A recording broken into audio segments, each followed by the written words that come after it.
Sinpaş Kızılbük Marmaris biri bir günü sunar.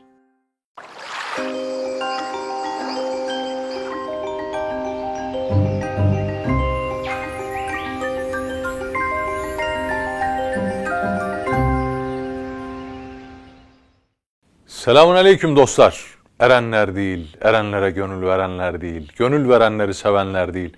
Niye dostlar diye soracak olursanız artık 5. program. Dost erenler değilse, erenlere gönül verenler değilse, onları sevenler değilse, yalan dünyada insanoğlu kime dost diyebilir ki? Sahi insanoğlu yalan dünyada kime dost diyebilir?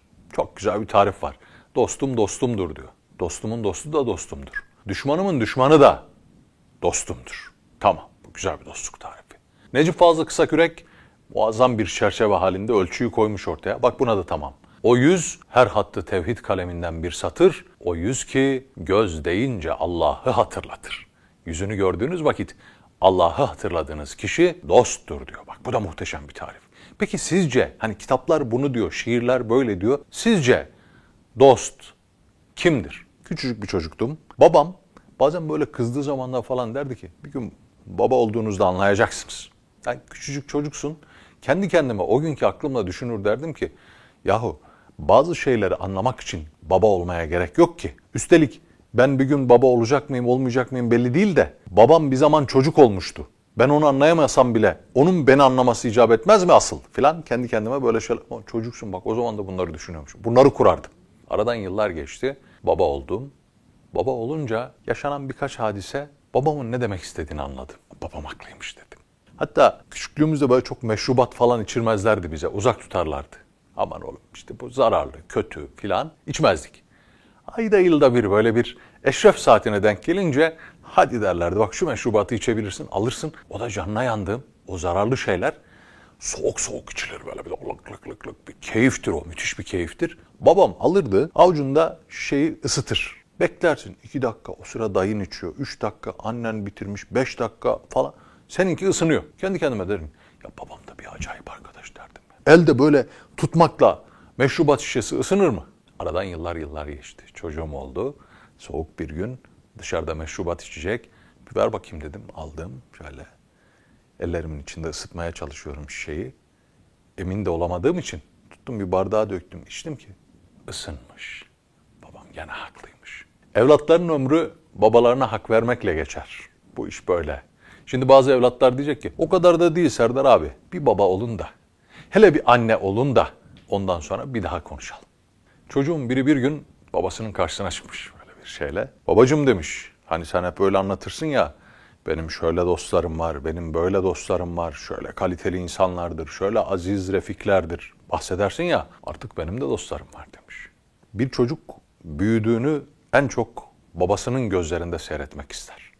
Büyüyüşünün aksi en güzel silüet olarak anne babasının, erkek çocuk için de daha çok babasının gözlerinde belirir. Çocuk babasının gözlerine baktığı vakit bir delikanlı görüyorsa, büyük bir adam görüyorsa büyümüştür. Göremiyorsa 60'ına da gelse çocuktur. Çocuk çıkmış karşısına babasının. Benim de artık dostlarım var demiş baba. Aynı seninkiler gibi filan. Baba bir yandan hoşuna gitmiş. Bir yandan da babalık da böyle bir şey. Öğrensin istiyorsun. Hayata karşı mukavemeti olsun istiyorsun. Başarsın istiyorsun. Senin olamadıklarını bile olsun istiyorsun. Yaptığın hataları yapmasın. Yaptığın iyi şeyleri daha çok yapsın istiyorsun. Evlat babanın sırrıdır derler. Bu böyledir. Baba da hoşuna gitmiş oğlunun böyle iddialı söyleyişi. Fakat ona bir taraftan da hatırlatmak da istiyor. Bu dost dediğin şey o kadar kolay bulunacak bir şey değil. Bunu hatırlatmak istiyor. Öyle mi demiş? Maşallah benim evladıma ya. Bak oğlum büyümüş artık babası gibi dostları var filan. Baba demiş sorma onlar benim için ölürler. Öyle mi demiş babası? Emin misin senin için öleceklerine? Baba böyle bir dostluk yok baba. Şimdi böyle konuşma şey var ya sonunda ben gençler arasında özellikle duyuyorum gülüyorum. Bir şey söylüyorsun böyle yapıyor. Yani aynen ya da benzer böyle ifadelerle falan. Neyse bu başka bir bahis bunu bize başka zaman uzun konuşuruz. Babası demiş ki öyle mi diyorsun bakayım sen böyle mi? Aynen babacığım demiş. Benim de senin gibi dostlarım var. Ne dersin demiş. Bir bakalım mı dostların ne kadar dost? Hay bakalım nasıl olacak o iş? Sen demiş bana şöyle büyüyecek bir çuval bul. Büyük bir çuval bul bakalım gel. Hay babacığım. Çocuk çuvalı bulmaya gitmiş. Babası evin ağılına inmiş. Ağıldan bir koyun çıkartmış, yatırmış. Ya Bismillah, Allahu Ekber. Koyunu gırtlaklamış. Çocuk o sıra çuvalı gelmiş. Baba ne yapıyorsun? Dur bakalım demiş. Getir. Beraberce baba oğul koyunu çuvalın içine koymuşlar. Demiş ki babası, evlat şu çuvalı al sırtına. En güvendiğin dostun kimse var, git onun kapısını çal. Açtığında da de ki ben bir adam öldürdüm. Bakalım ne cevap verecekler. Çocuk böyle babasının kendisini imtihan edişinden bir yandan memnun, bir yandan bu imtihanı nasıl olsa biz geçerizin havası içerisinde. Hay hay babacığım demiş. Yüklenmiş çuvalı sırtına. Kime gitsem? Falancaya gideyim demiş. En yakın dostu. Elinde çuval gitmiş. Giderken tabii ellerine kan bulaşmış, yüzüne, elbisesine filan. Akşamın bir vakti kapısını çalmış arkadaşının, tak tak tak. Arkadaşı kapıyı açmış. Bunu görünce bir irkilmiş. Hayır olsun demiş, bu ne hal? Sorma demiş ya. Ben bir adam öldürdüm. Tak! Kapı yüzüne kapanmış. Çocuk falan arkasını da getirememiş. Bir şey diyecek. Kapı şaşırmış. Bir daha çalacak olmuş kapıyı filan. Vazgeçmiş. Dost değilmiş bu demiş ya. Ya bundan dost olsa ne olacak? Almış çuvalı sırtına. Tekrar gitmiş, giderken bir yandan eve bakıyor. Bakmış ki bu uzaklaşırken perde aralık. Oradan arkadaşı bakıyor. Bu giderken tak perde de kapanıvermiş. Falan demiş, senin dostluğun olsa bu kadar olur. Gitmiş, öbür dostuma gideyim demiş. Varmış. Kapıyı çalmış. Arkadaşı açmış. Daha ben bir adam öldürdüm demeye kalmadan onu halde görünce kapı yüzüne kapanmış. Ona gitmiş böyle. Öbürüne gitmiş böyle. Hangi dostunun kapısını çalsa tepki hep aynı. Ben bir adam öldürdüm demeye bile kalmadan elini yüzünü kan içinde gören dostu tak diye kapıyı yüzüne kapatıyor. Yorulmuş bizimki. Perişan bir halde eve gelmiş böyle. Babası açmış kapıyı. Bakmış evladının haline. Baba mahzun. Ya babalık böyle bir şey. Vesikalı Yarim filminde hatırlar mısınız? Adam bir kadına gönül verdiği için çoluğunu çocuğunu bırakır. Hatta bir cinayet işler, hapse düşer. 3-5 yıl hapiste kalır. Arkadaşlar hapishaneye ziyaret ederken aralarında konuşurlar. Babası niye gelmedi ziyarete hiç? Gelmedi. Birisi der ki yok ya mahcup olmasın diye gelmedi. Oğlum böyle bir sebepten dolayı hapse düştüğünü bildiğimden haberdar olup da mahcup olmasın diye. Biterim o sahneye. Bir de ikincisi vardır. Adam 5 sene sonra eve gelir, kapıyı çalar, çocuk eline yapışır, geçer salonda oturur somyanın üstüne, karısı gelir, tek bir şey sorar. Aç mısın? Aşk budur. Sevmek budur. Evlilik böyle bir şeydir. Neyse. Çocuk gelmiş babasına, babacığım demiş ya, sen haklı çıktın. Bu dünyada gerçek dost diye bir şey yok baba. Hangisine gittimse kapı yüzüme kapandı. Birisi sormadı baba be. Derdin nedir? Ben senin için ne yapabilirim? Dur, gerçekten birini mi öldürdün? Niye? Soru bile sormadılar babacığım. Kapattılar kapıyı yüzüme. Bu dünyada dost falan yokmuş. Baba bakmış. Şimdi birinci ders tamam. Tak ikinci derse geçecek. Bakmış oğluna. Evlat demiş bu kadar acele etme dur bakalım. Bir de benim bir dostum var bir yerde.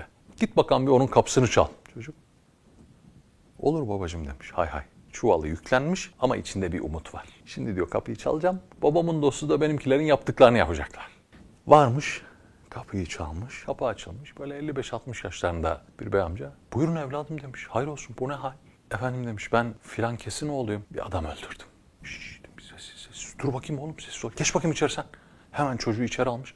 Geç şöyle demiş banyoya bir üstünü başını yıka. Dur sana hanım çabuk bu delikanlıya bir kıyafet getir bak. Kıyafete ihtiyacı var. Çocuk şaşkın gözlerle bakıyor. Geçmiş elini yüzünü yıkıyor falan. Bu arada adamcağız gözden kaybolmuş. Hemen çuvalı sırtlanmış evin arkasına gitmiş. Evlerin arka tarafında bir lale bahçesi. O lale bahçesinde hemen kazma kürek bir köşeyi kazmış. Çuvalı oranın içerisine devirmiş. Üstünü topraklarla örtmüş. Kenardan da taze lale fidelerinden almış. O toprağın üstüne dikmiş. Uzaktan bir bakmış. Lale bahçesi dümdüz. Eve gelmiş. Evladım demiş sen istirahat et. Bugün gitme aman bir yere gitme. Ne olur ne olmaz sana bir zarar erişmesin. Bu nedir ne değildir bilmiyorum ama hele sabah ola hayrola demiş. Bu gece istirahat et. Çocuk mahcup bir şekilde yok efendim demiş. Ben müsaade ederseniz gideyim eve gideyim. Evin yolunu tutmuş. Baba dostu diye bir laf vardır bilirsiniz değil mi? Hani birisi için o bu işi halleder. Niye? Baba dostu. Baba dostu. Baba adam. Baba dostu. Kıymetli bir şey. Çocuk vay canına demiş eve doğru giderken. Bir kez daha babasına hayran, bir kez daha babasına karşı mahcup bir şekilde babam haklı çıktı bak. Dost dediğin işte böyle olmalı. Babamın dostları dostmuş. Bir de benimkilere bak. Yaptıklarına bak. İnsan utanır filan.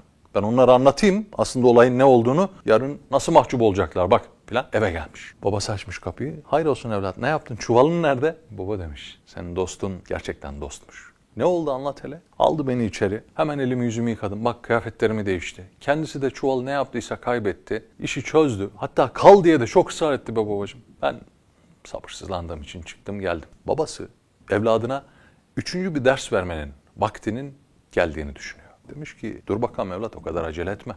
Dost mu değil mi? Yarın ola anlarız. Çocuk şaşırmış.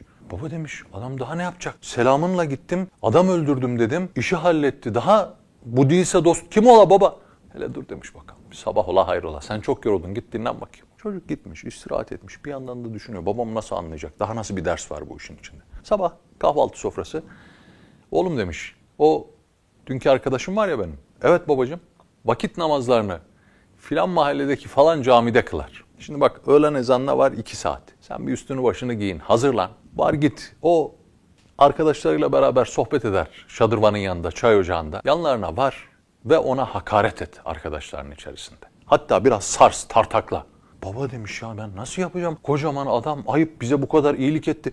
Ben gideceğim bir de onu tartaklayacağım hem de dostlarının yanında cami avlusunda yakışır mı bize? Sen karışma evlat dediğimi yap demiş. Bir git bakalım anlayacağız yahu dost mu düşman mı? Çocuk çaresiz sözü tutmuş varmış gitmiş caminin bahçesine ama tedirgin. Ayıp lan yapılır mı böyle bir şey ihtiyar adama? Şu bir köşeden bakmış hakikat adam orada oturuyor arkadaşlarıyla beraber. Yaklaşmış böyle 1-2 söz falan hakaret etmiş ona. Bir şeyler söylemiş. Adam bir bakmış şöyle gülmüş ses çıkarmamış hakaret ediyor falan. Arkadaşları devreye girecek olmuş onlara da demiş karışmayın devam etsin. Çocuk mahcup ama babanın sözünü yerine getirecek. Yaklaşmış biraz da böyle yakasından tutup tartaklamış falan. Sen falan eğilmiş. O sıra adam çocuğun yakasından tutmuş çekmiş kendine doğru. Evlat demiş var git babana selam söyle. Biz öyle birkaç tokada lale bahçesini bozacak adam değiliz. Çocuk bırakmış. Mahcup ellerinden öpmüş ihtiyarın. Özürler dilemiş eve gelmiş. Dost evet yüzünü gördüğünüzde Allah'ı hatırladığınız kişidir. Dost evet dostunuzdur. Dostunuzun dostudur, düşmanınızın düşmanıdır. Dost, evet, size iyilik edendir. Sizin kendisine iyilik ettiğinizdir. Ama aslında dost, işte o birkaç tokada lale bahçesini bozmayacak olandır. Yani size binlerce iyilik etse, siz ona onlarca kötülük etseniz bile o binlerce iyiliği dönüp tekrar başınıza kalkmayacak olandır. Hakiki dost. Vesselam.